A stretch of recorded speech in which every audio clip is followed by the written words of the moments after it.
Hello everyone, আমি কৃত্তিকা। এখন বাজে দুপুর 2টো। আমরা যাচ্ছি একটা উপনয়নের নিমন্ত্রণে। রনও যাচ্ছে না আমাদের সাথে, ও বাড়িতেই রয়েছে। খাবার খাওয়া হয়ে গেছে। আসল রিসেপশনটা মানে অনুষ্ঠানটা সন্ধেবেলা, কিন্তু দুপুরেও আমাদের খাওয়ার কথা ছিল এখানে। গিয়ে শুনলাম অনেকেই খেয়ে দিয়ে চলে গেছে, কারণ ওরা মেকআপ আর্টিস্টের কাছে সাজতে যাবে। আর আমাদের তো দেরি হলো দ্বীপের মিটিংয়ের জন্য, তাই সেরকম কারোর সাথেই দেখা হলো না। সন্ধেবেলার জন্য এই জায়গাটাকে এখন রেডি করা হচ্ছে। এটা হলো রেলওয়ে কমিউনিটি হল। যারা রেলে চাকরি করে তারাই মনে হয় এটাকে অ্যাক্সেস করতে পারে। মেনুতে ছিল ভাত, ডাল, ফুলকপি আলুর তরকারি, মাছ, চাটনি, পাঁপড়।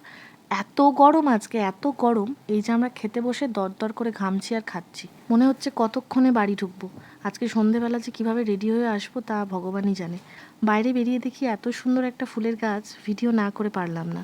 এরপর সন্ধে 8:30 নাগাদ পৌঁছে গেলাম সেই কমিউনিটি হলে। আবার এত সুন্দর সাজিয়েছে চারিদিক। আর এই হলো আজকের সবথেকে বড় আকর্ষণ, অনাবিল, যার আজকে উপনয়ন। আমি, দীপ, জিৎ আর রনও একসাথে এসেছি। জিৎ আগে আমাদের বাড়িতে এসেছে, তারপর আমাদের সাথে এখানে।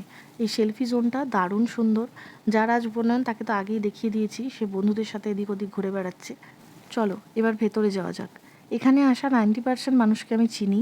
আজ অনেক জনের সাথে দেখা হলো, যাদের সাথে বহু বছর কোনো দেখা সাক্ষাৎ ছিল না।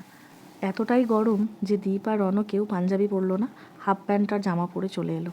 আর এদিকে আমি কোনো কিছু না পেয়ে আমার সেই কালো শাড়িটাই পরেছি। এটা আমার খুব ফেভারিট। এটা যদি আমার 50 বারও পরতে হয়, আমি 50 বারও পরতে রাজি আছি। বিকেলবেলা বেরিয়ে দীপ একটা জুঁই ফুলের মালা এনে দিয়েছিল আমাকে।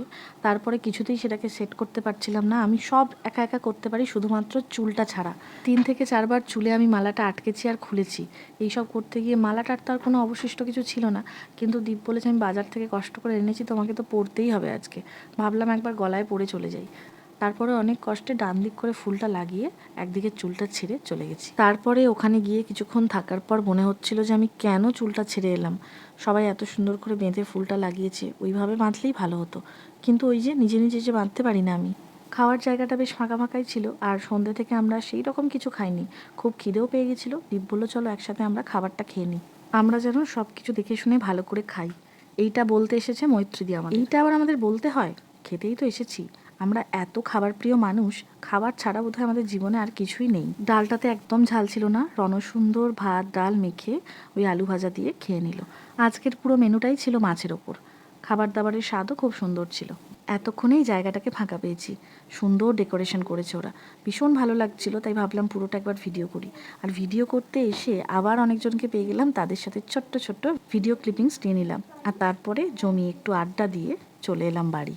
যদি ভিডিওটি ভালো লাগে তাহলে যারা ফেসবুক থেকে দেখছো তারা পেজটিকে ফলো করে দিও, আর যারা ইউটিউব থেকে দেখছো তারা একটু চ্যানেলটা সাবস্ক্রাইব করে দিও।